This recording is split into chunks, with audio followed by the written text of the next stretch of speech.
Assalamualaikum warahmatullahi wabarakatuh.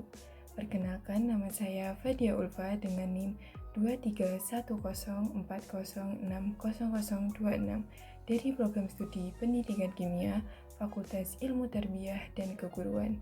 Di sini saya akan menjelaskan tentang pentingnya penanaman nilai kebangsaan pada anak usia dini. Sebelum itu, kalian tahu nggak sih apa arti dari kebangsaan itu sendiri? Nah, saya akan menjelaskan sedikit tentang kebangsaan.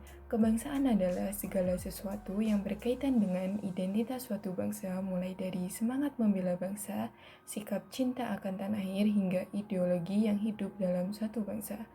Untuk menanamkan nilai kebangsaan diperlukan suatu wawasan. Yang dimaksud dengan wawasan di sini adalah cara pandang atau cara melihat. Jadi dapat disimpulkan, wawasan kebangsaan adalah cara pandang Indonesia terhadap diri dan tanah airnya sebagai negara kepulauan, dengan mengutamakan persatuan dan kesatuan wilayah dalam penyelenggaraan kehidupan bermasyarakat, berbangsa, dan bernegara. Untuk menanamkan nilai kebangsaan pada anak usia dini di rumah, orang tua harus memahami dulu pengertian dari kebangsaan dan wawasan kebangsaan. Setelah orang tua memahami arti dari kebangsaan dan wawasan kebangsaan itu, maka orang tua dapat memberikan pemahaman tentang nilai-nilai Pancasila kepada anak di rumah, di mana umur anak usia dini masih berada dalam usia emas sehingga akan sangat mudah untuk menangkap dan mempraktikkan suatu hal, sehingga wajib bagi setiap orang tua untuk mengenalkan nilai Pancasila dalam keseharian anak. Tentu bukan memperkenalkan secara teoritis. Anak-anak bisa mengenal Pancasila melalui aktivitas sehari-hari. Berikut ini beberapa aktivitas yang menjadi modal awal untuk mengenalkan nilai-nilai luhur Pancasila pada anak usia dini.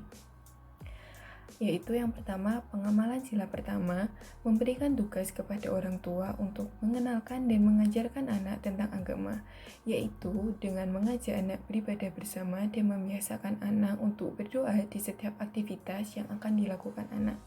Yang kedua, pengamalan sila kedua, memberikan tugas kepada orang tua agar senantiasa menanamkan karakter simpati dan empati dalam diri anak, yaitu dengan menanamkan sikap adil pada sesama dan saling tolong-menolong.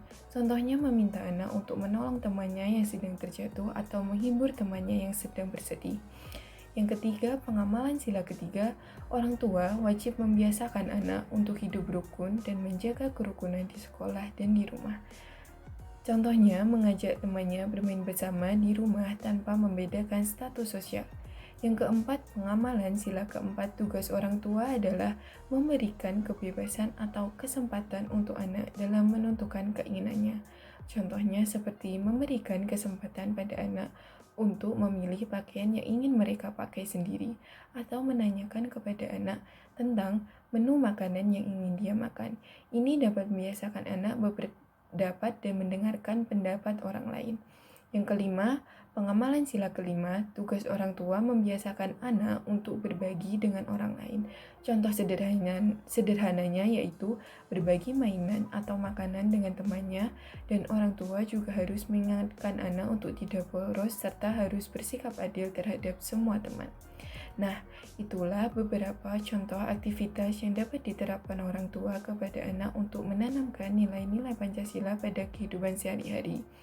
Memahami nilai Pancasila memang tidak bisa dengan mudah diajarkan pada anak, terlebih lagi pada anak usia dini. Ketelatenan dan kebiasaan yang diterapkan orang tua di rumah yang membuat anak terbiasa hidup dengan berpegang teguh pada nilai-nilai Pancasila. Nah, itu sedikit penjelasan yang saya bisa sampaikan tentang pentingnya penanaman nilai kebangsaan pada anak usia dini.